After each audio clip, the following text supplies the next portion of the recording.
Google My Business, or GMB, can be a valuable tool for improving your business's visibility in local search results and enhancing your overall SEO strategy. Here are some tips on how to use Google My Business for SEO. Start by claiming and verifying your listing. This allows you to manage and optimize your business's information, which is crucial for local SEO.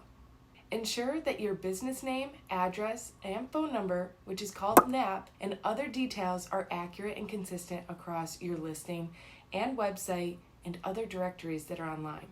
Consistency helps Google and users understand and trust your business information.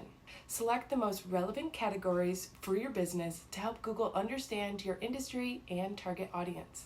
Be specific and choose categories that closely align with your offerings, and they may be considered keywords.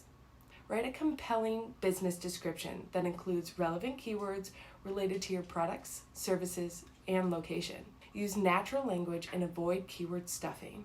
Include high-quality visuals for your business, products, services, and team.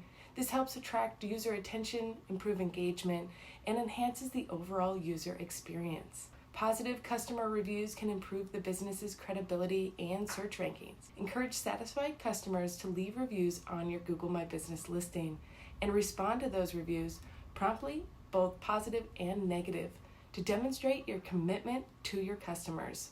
Analyze the metrics such as views, clicks, calls, and other things to understand your customers' behavior and optimize your listing accordingly. By utilizing Google My Business effectively and optimizing your listing with accurate information, engaging content, positive reviews, and relevant keywords, you can enhance your local SEO efforts and improve your business's visibility in Google search results.